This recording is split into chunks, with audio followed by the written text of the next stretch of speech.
All right. I guess we're live. Fuck it, we'll do it live. Do it live. All right.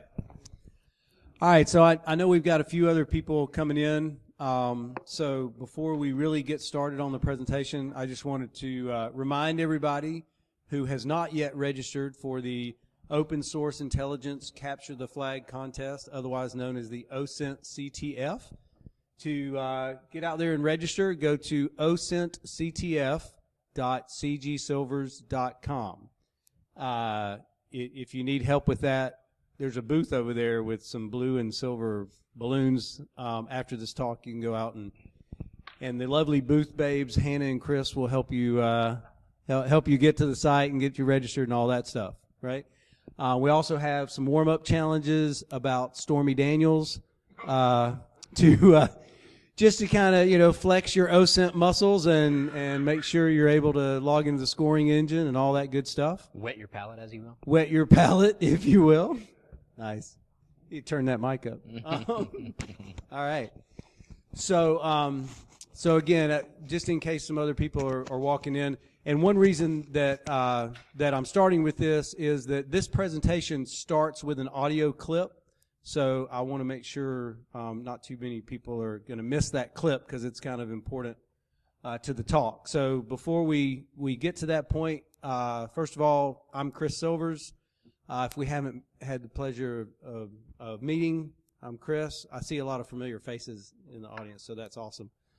And I'm accompanied by... I'm Taylor Banks, and I am the principal hacktologist at Ace Hackware. And I see a few familiar faces as well. If we haven't had the pleasure of meeting, I'm hanging out at his booth most of the time. So, excellent, excellent. Cool. All right, cool. So we also another little thing. We also have a few swag packs to give away at the end of the talk for particularly intelligent, insightful, or humorous questions, depending on how many bags we have left. All right. So several up here. All right. So without further ado, we'll get going. Assuming we checked audio levels. We're good. Yeah. Let's hope. We'll find out in a second. All right. All right. Here we go.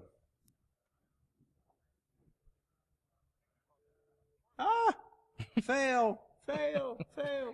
Okay, we'll do it live. Hold on. Do it live. That's right. That's what we get. All right. This is the same audio we tested a minute ago. Yeah, of course. All right. Let's try that again. No? Nada. Should I power on the speaker? Yes, you should power on the speaker. It's kind of important. All right. I don't know what kind of volume we're getting. We can mic that though. Here. Yeah, we can mic it. The speaker.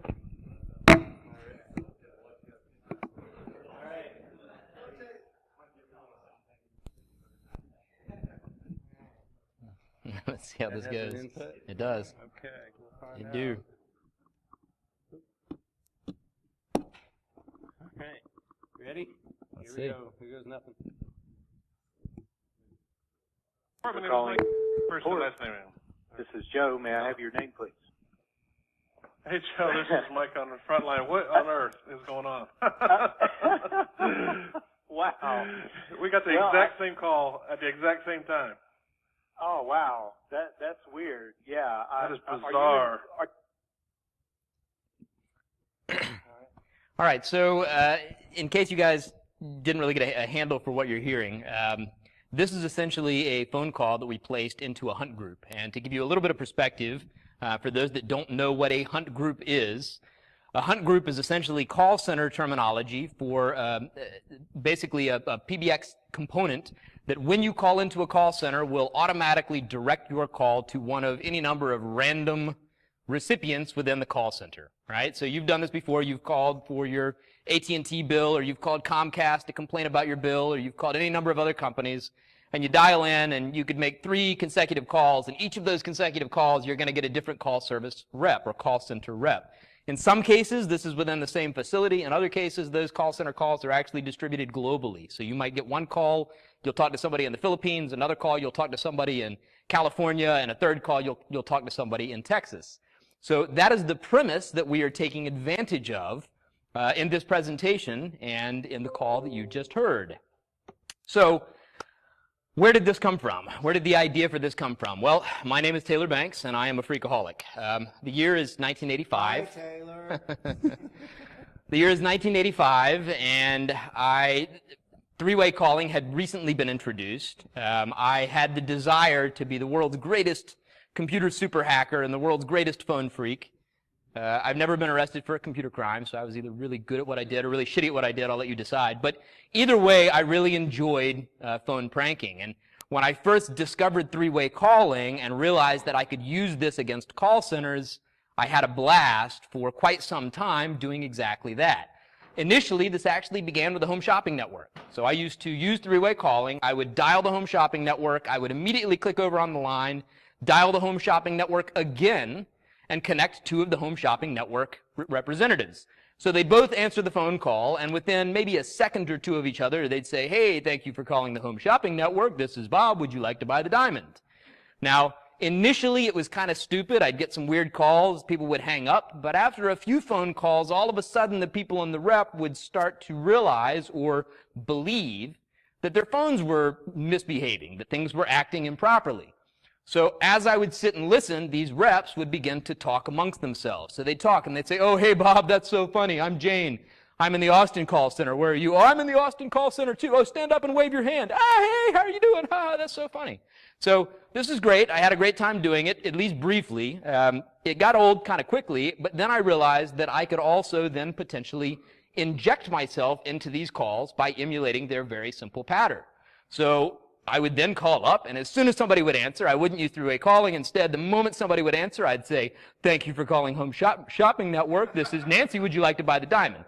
I said Nancy, yes. I was 9 years old, so cut me some slack. My voice wasn't quite as deep. So that said, this was the basic premise that essentially became the technique you guys are witnessing here in this presentation. So fast forward from 1985 to 2011, I was listening to a presentation that Chris was giving at our local DC 404 meeting. He was giving an early version of a talk that he would later deliver at NolaCon called Go With the Flow. And in that presentation, he was playing back call recordings from an engagement he had done where he had basically done social engineering and used patter to manipulate individuals on the phone. Listening to these calls at the end of his presentation, I said, "Hey, I've got this really killer idea. While three-way calling isn't what it used to be, I wonder what would happen if we applied this same technique to information gathering for the purpose of social engineering." Enter Chris Silvers. Yeah. So in that discussion, we just started kind of thinking, well, how could this be weaponized, right? Isn't that really what we do, right? We analyze a process of how it's supposed to work. We think about ways that it might work otherwise, right? Like abnormally. And then the next step is weaponize. So how could an attacker use it? Well, obviously, they could use this for reconnaissance, right? Just to get that pattern of, oh, they've got people in Austin, they've got people in Hollywood, and they're using this ticketing system or whatever, right? But could it be leveraged for credential harvesting?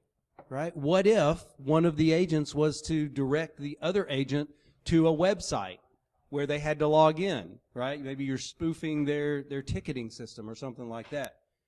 Or could it possibly even go to the point where one of the agents says this has been happening a lot, convinces the other agent to go to a website, download and run an executable, right?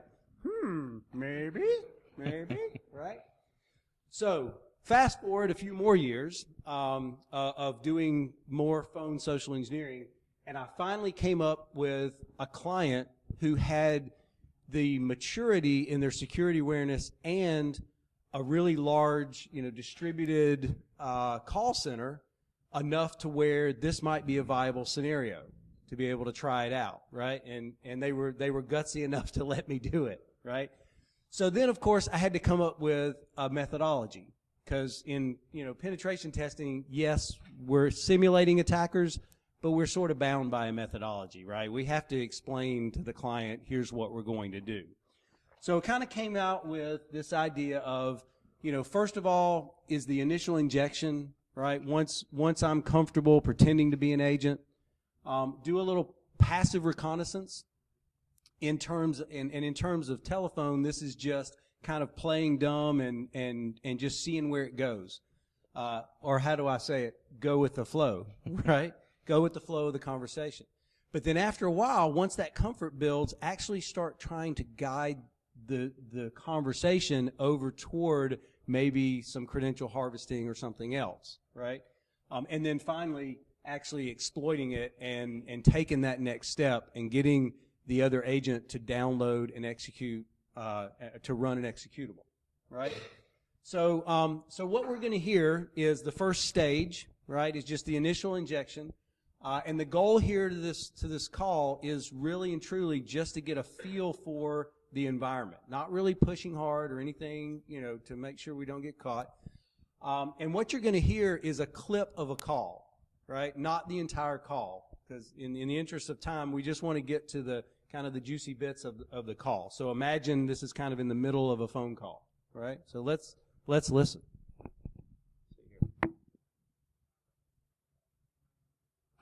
Don, I'm in exchange support. BizApp support. Right. Did you have was there another call a few minutes ago? Because I noticed one of my coworkers received a call. Now the telephone number that comes up in the call that I have from you right now is actually your support. It's 1-800. So I was looking at this. I'm like, well, how am I getting a call from us? Right. But I'm not familiar with that. The phone system that you're using. I mean, I have a desk phone that's it's like a Polycom desk phone. Well, that's weird. And this actually happened to me like yesterday. I got like a call from Joe. He's over on the phone side, the phone support side.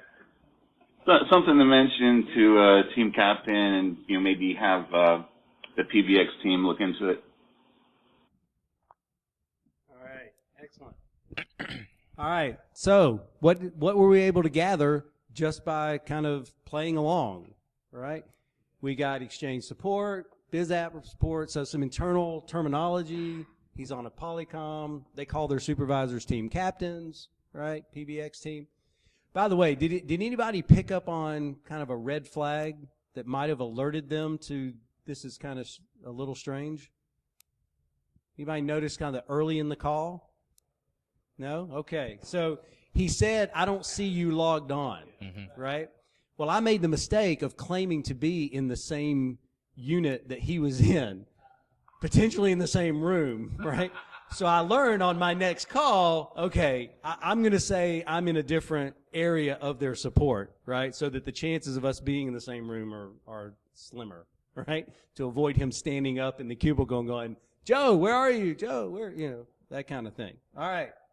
So moving right along, at this point, it becomes actually just kind of staying on the phone and just trying to stay engaged, right, with whoever I'm talking to, and just hoping that more intelligence will come. So listen in here. Because I'm using the soft phone. I am too. Yeah? Huh. Well, that's weird. I'm on my PC. On my laptop. Me too. Me too. Yeah. I wonder if it's happened before in the past. It's happened before in the past. Something with the hunt groups where sometimes their route calls weird. Right. But I use three different browsers. It has nothing to do with the browser. I've got Chrome, IE, and Netscape or Firefox. Huh. Well, that's strange. Are we supposed to report this or something to somebody or? Nah. It just happens. I love that. It's like, nah, it just happens. Okay. Yeah, this guy was nice, right? So picked up some more pieces of information, right? PC laptop. The term hunt group is familiar to them. He's using Chrome, IE, Firefox, that kind of stuff. I'm going to add one thing, and I think we'll actually cover this in a little bit more detail later, but I think it's a pretty appropriate point to interject this as well. So something that you saw happen in that second call was the individual that was reached was already a little bit disarmed, right? He says, no, this happens all the time. Don't sweat it. It's not a big deal. And so, in essence, by having done this multiple times, and I'll point out that we've got about 85 other calls worth of data that weren't from an engagement Chris did that I was doing when testing to make sure this technique would work in this particular fashion. But given that, having multiple calls back to back, you can see the disarming nature. People they're getting used to the fact that the phones are misbehaving. They're getting used to the quirks and multiple reps getting connected together. And so, again, there's kind of a lowering of the guard as this occurs. Yeah, absolutely. And the expected progression is that it will become socialized and people will expect it, and then it will become an issue that someone needs to do something about, right? And much like the go with the flow, it's sort of like, bugging them until finally they decide to do something about it, which is what I want to happen as the attacker, right? So the next step in this is actually to start leveraging that conversational lubrication, right? To kind of leverage that to start actually guiding and maybe a little direction on the conversation, right? So here's where it starts to get real. Online right now? Probably not. No, I guess not. Strange, Well, that's weird. Are you using a PC or are you on a Polycom? I'm on both, actually. The call came through my Polycom, like a regular hunt group call, so I just kind of just picked up. And I mean, there's account info here, but I don't know why it's there. The number's calling from our regular support phone number, though. Something's going on. You're not on a Mac, are you? No, I'm on a just regular Windows 7 machine. Yep. Do you have any like customer info on your screen? No, I don't. It came up and it was saying, ask for customer ID, or account ID. So, that's weird. Okay. Who's the supervisor over there? Because I'll get my team captain to get in touch with them. Yeah. Okay. Withrow. Okay. All right. So you can see starting to use their own lingo against them, right? Just to kind of keep that authority in place, right? That trust relationship. And of course, getting a few more pieces, account info on screen, Windows 7, his supervisor's name, that type stuff. And here's another one where this next call, there were a few more like this that were directed, but this next call was the one that really tipped me over the edge. What's going on here? You want to talk to tech support? I guess so. I mean, I'm with the Exchange Group, the Biz Apps, but I don't know. I mean, would I need to escalate that to voice services maybe, or aren't they in charge of the next gen? Or ISA, internal? That's a good question. Yeah. Like, I got the really little weird. PCX picture of your incoming call that says caller ID 800, and it says call from voice onboarding hunt group. Are you home support, or you there in the office? I'm working in the office. Huh. That's weird. I mean, it happened at the beginning of my shift. Did you just come on, or? No, I've been here since 7. Yeah, because like I said, Troy, I think he said that he had just logged on, and that was, I mean, you hadn't logged off and logged back on or something, had you? Yeah, I just came back from lunch. I just logged back into the queue. Okay. Well, that might explain it. It might be like when you first log in. All right, so I was hoping Joe Gray's not in here, is he? Okay, I thought maybe there were some flags there that I got just kind of for the funsies, of finding out, that when she came in and when her lunch break was. That was just kind of, as you can tell, you can probably hear it in my voice. I was becoming more confident, right, with the whole conversation.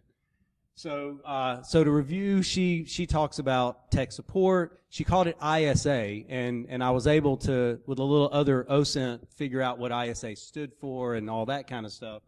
And then her office location, her break and all that stuff. So essentially, what that did was it gave me confidence. It was like, okay, I'm ready now. I've got all this information. I'm ready to really, really direct the conversation now. I think I can speak with enough authority to guide someone else. So this one's a little bit longer because I wanted to kind of show you a little bit more of the call, the setup itself. Thank you for calling onboarding. This is Tyson. May I have your name, please? Hi, Hello? think we must have. Hello, can you hear me? Yes. Can you hear me? Yeah, I think we must have gotten crossed because I'm with the advisor team, so I'm not sure why the call came through to both of us. That's weird. This is Tyson. I'm with onboarding. The Hunt group just showed up. Okay. I'm sorry. What was your name? Renee. Renee? And Yes. and who are you with, Renee? I'm with. Oh, okay. Yeah. That's weird. Yeah. Are you in The voice call or came to me BizApp? as well. Okay. Yeah, the you call know, came to me as well. Okay. Well, that's strange. This actually happened yesterday, but it was another onboarding call. So it was another onboarding tech. Okay. I actually have a ticket open with ISA on it. Oh, okay. Yeah. I spoke with Howard.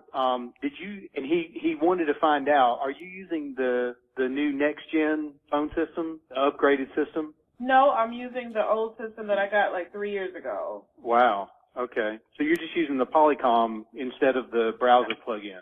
Correct. Mhm. Okay. All right.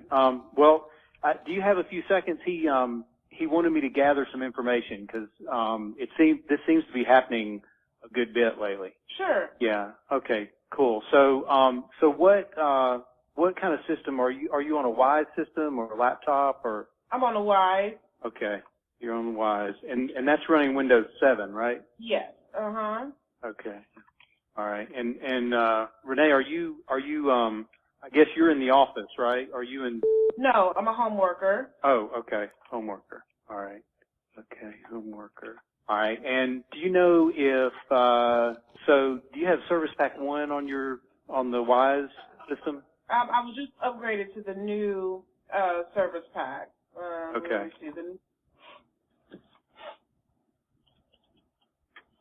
Is that showing Service Pack 1? It should be build 7601. Only way for me to see that is if I actually log out. I believe I have to.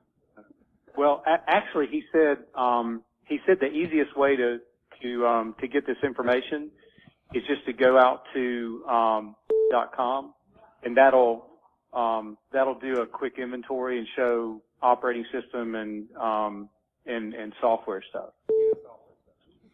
Yes, .com. This is plural, I guess. This is a gaming. Yeah, it's just real easy. There's a if you go to like my computer information, there's a download called detection that you can run, and it'll produce a report. Computer details. Okay, view computer right. Details. Okay, I have Service Pack 1, build 7601, 64-bit. Yeah. All right. So are you on the advanced tab, or? I was on basic. I'll click the advanced. Right. Yeah. Click on advanced and then scroll down, and then that'll show operating system build. And you said 7601, right? Yes. I'm on Windows 7. Perfect. Service Pack 1, build 7601. Okay. So I kind of confirmed that she had run the executable. I asked her a few other questions on the advanced tab, but you guys get the idea, right? She literally went to an unknown website, downloaded an unknown program, and ran it, right?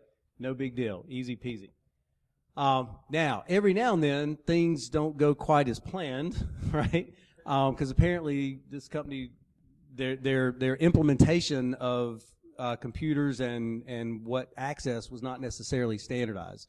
So I had a little trouble with this one, and so let's listen to this. It's a little shorter. By the way, so essentially this call went the same as the last one until I got to taking her to the website to download the executable. All right, so pretty much the same until we get to the website. To my computer details? Then, yeah, my computer details.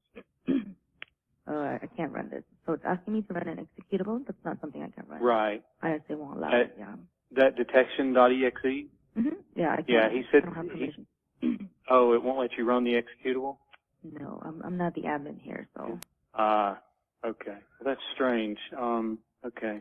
Let me, okay. Yeah, he said if you get permission issues on the EXE, okay. And Kathleen, what was your last name? All right. And you said you're in, I'm in onboarding. Cloud Exchange? Cloud onboarding, business onboarding.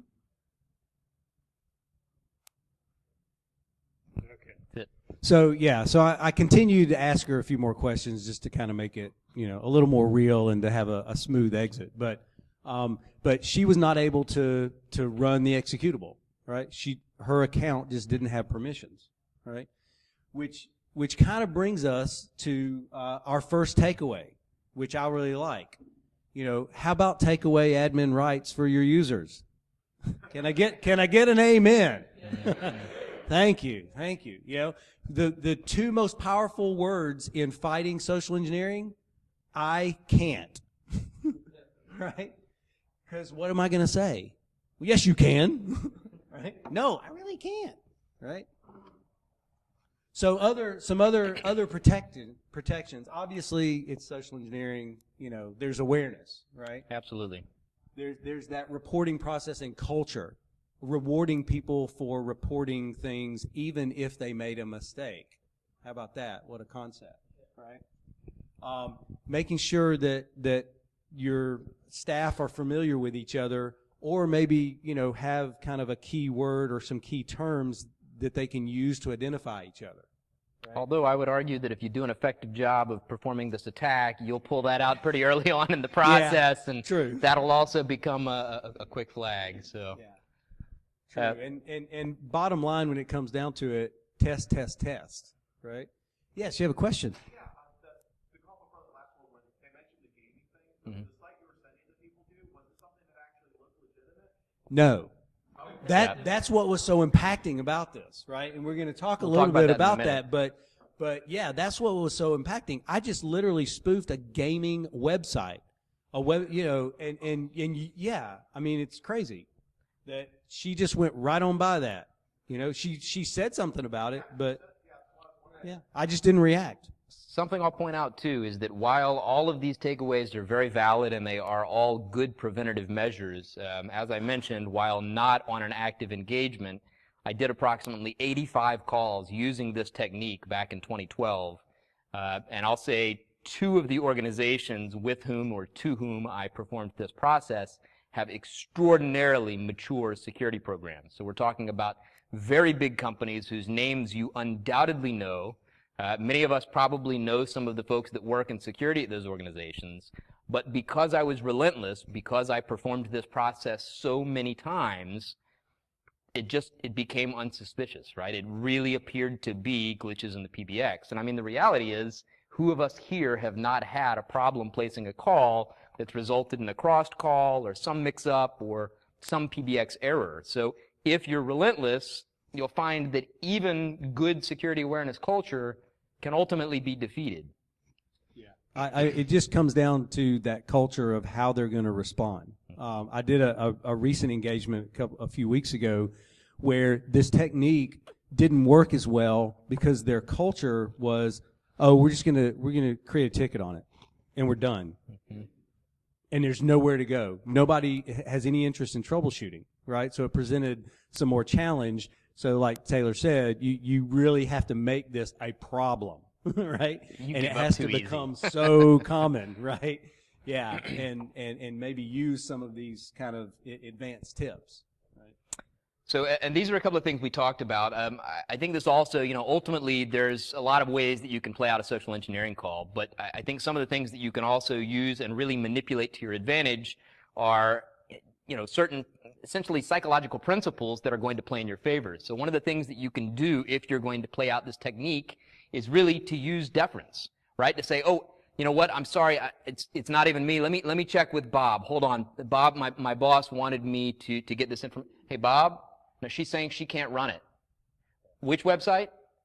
Oh, okay. Yeah, no problem. I mean, I'll tell her. She said no, but you got it. So the boss tells me that he really needs this information, and believe me, I understand it seems really weird. What a strange website, but what's that? No, I don't want to get fired, right? So obviously, a little bit more thought, a little bit more planning, and a little bit more time.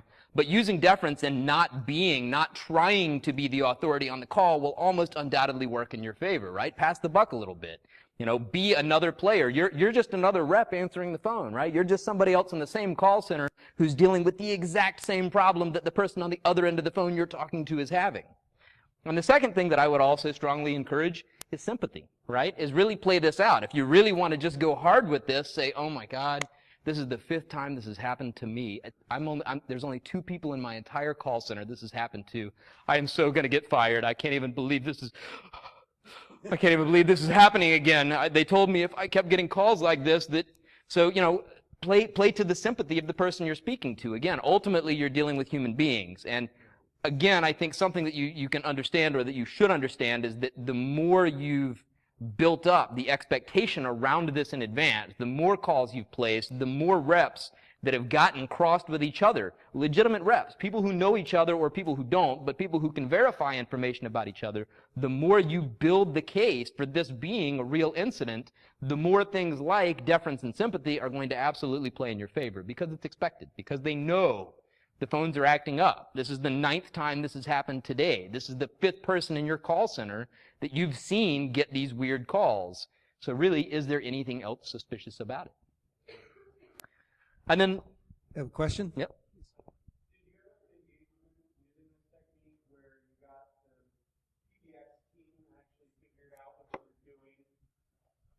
No, absolutely not. In fact, the engagement that I was mentioning, where I was kind of having some trouble, I ended up kind of changing tactics and called pretending to be a representative of the company that helps them with their phone systems, and which I was immediately transferred to a supervisor, which is usually the kiss of death, right? When they transfer you to a supervisor, the call's done.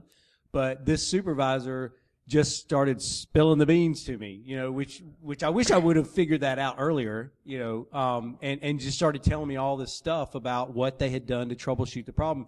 In fact, even started telling me about all these robocalls that they had been getting, and that those were an issue as well. So it just provided more and more avenues to that. And it's weird. On that same engagement, I tried to inject myself a little bit early in the process and didn't realize that the person I was pretending to be sat in the same room as the person I was talking to. And halfway through the conversation, the guy went, "Why are we talking about this on the phone? I'm just going to come to your desk." Click.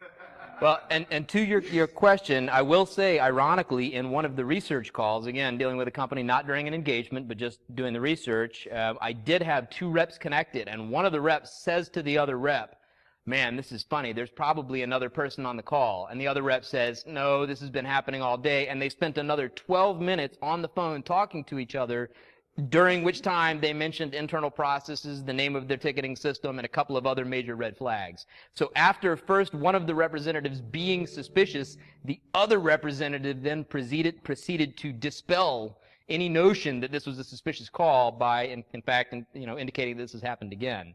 And I will say, in a somewhat of a similar manner, at another one of the research calls, I actually connected 2 executives' assistants. So not anybody in the individual technical departments, nobody in IT, but these were assistants to information security executives, and they connected, and because they knew each other, and because their company had also been having PBX problems all day long, they then proceeded to spend about 35 minutes on the phone together, talking about internal details and talking about things that would be information exclusive to these particular executives' offices. So the fact that they knew one another and were in the same building in that particular case actually, to a certain degree, worked to the advantage of information gathering on that particular call. So it's odd, but again, I think part of the success in that also is how relentless you are in building the case for this being a real issue. If you do one research call or you only connect 2 people and then you inject, you probably have a stronger possibility of getting busted because it doesn't seem normal yet. It hasn't become part of the process. The one other thing on this slide that I'll point out too, and somebody asked the question, was this a legitimate looking site? not only was it not necessarily, it was a gaming site, but the other thing that I've done both in research phase and that we've talked about doing on engagements is going after and using early vocent flags to then register a domain. So again, in the research phase, one of the companies that I was dealing with, one of the earliest things that they dropped was they dropped the name of their internal ticketing system, which was relatively unique. It was kind of specific to the company that I was doing the research with.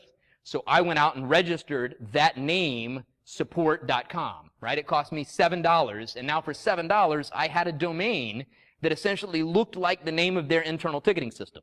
So even though theoretically they should know how to get to their own internal ticketing system, if I then proceed to try to lure them to this offsite third-party domain, it's much less suspicious because it essentially mirrors internal lingo that nobody except the folks within their internal technology departments should even know, much less, be able to go get a domain for. And adding to that, pretty soon GDPR is going to be, removing a lot of that who is data, so it's just even easier to get away with those kind of things.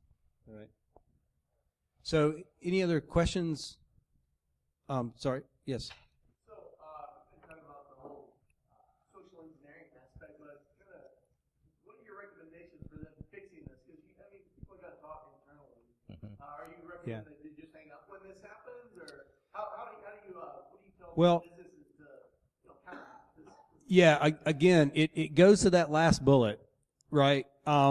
Nobody thought of email phishing as an attack vector however many years ago, right? So everybody was really vulnerable. Now, a lot, it's pretty widespread that companies are getting more and more savvy to especially basic email phishing techniques because they've tested and they've raised awareness. So, I think that it's partly awareness that this type of thing could happen. I would underscore, though, and say also really it's the lack of process. Because the companies that I was dealing with, again, they have very mature security programs. They're very big companies with lots of people working in information security.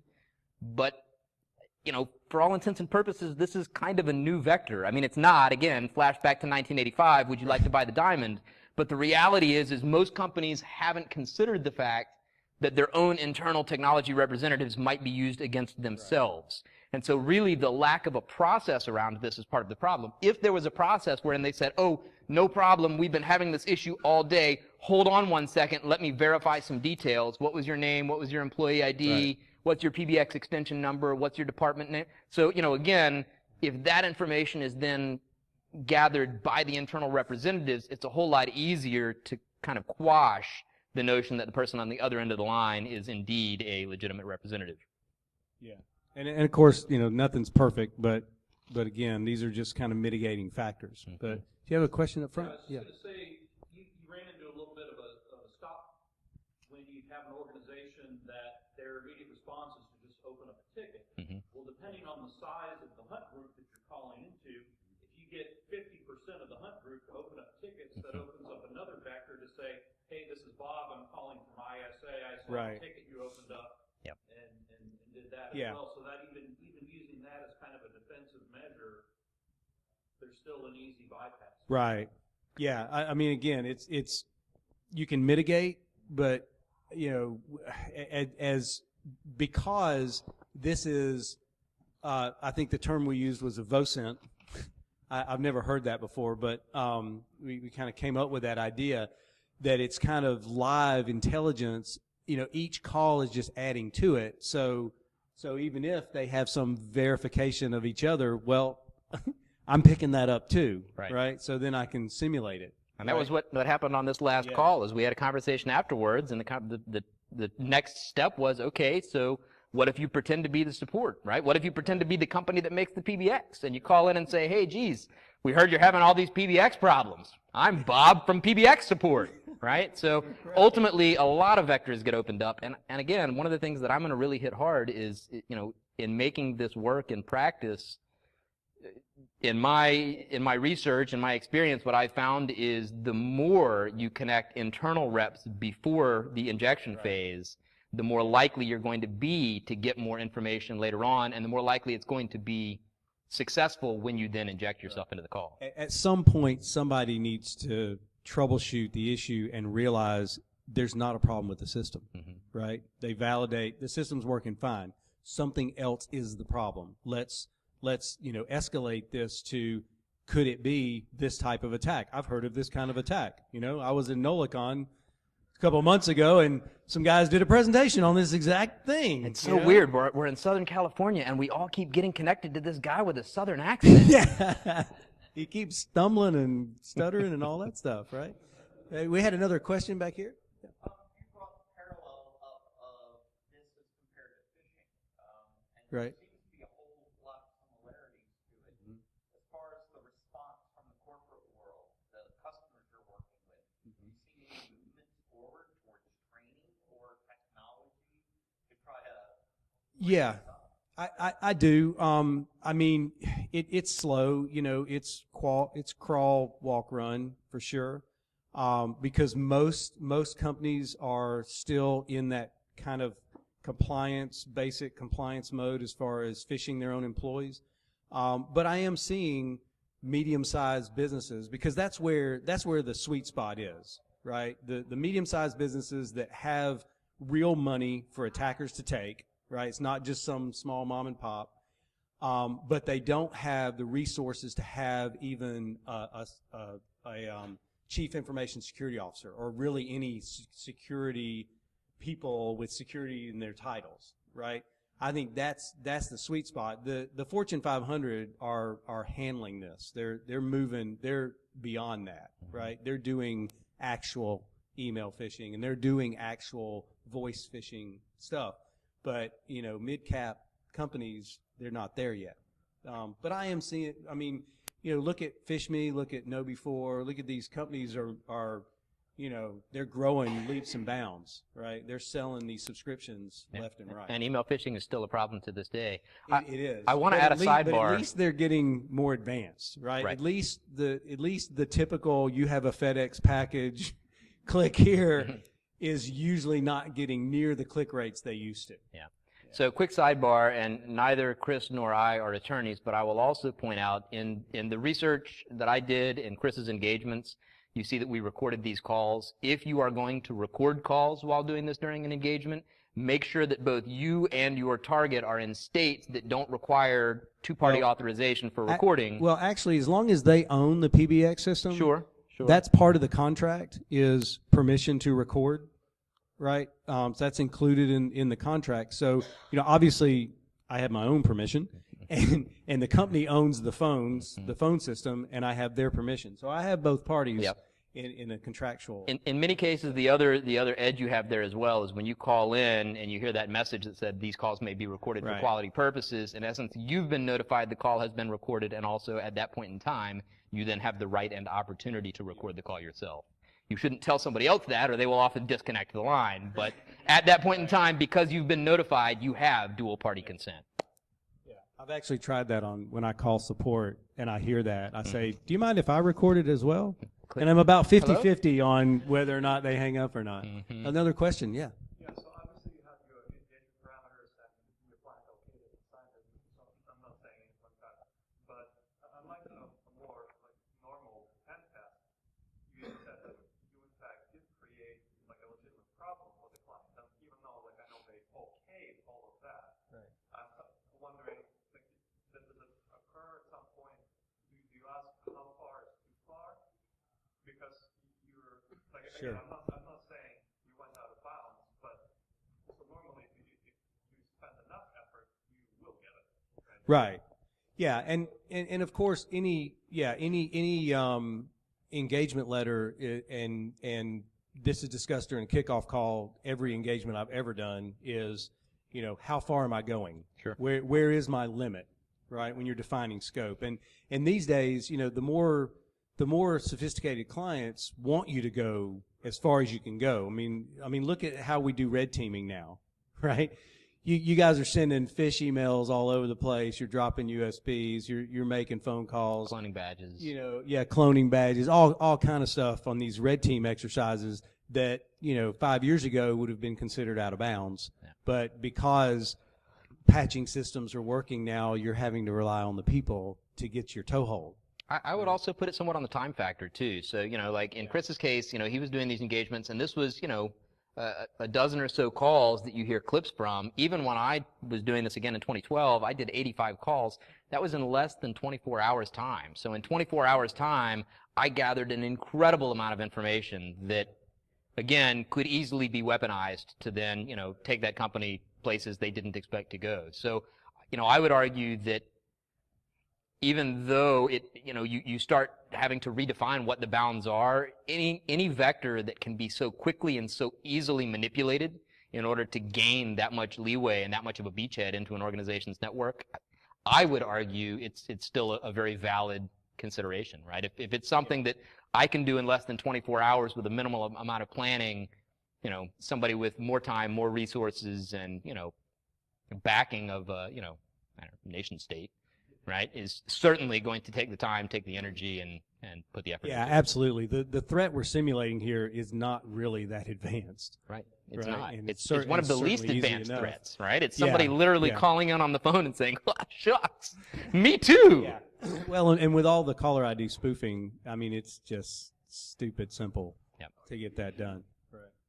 Yeah. All right. So any other questions?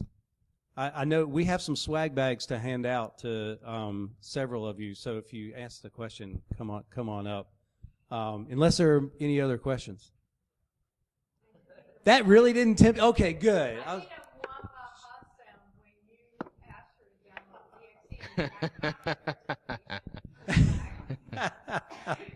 Yeah.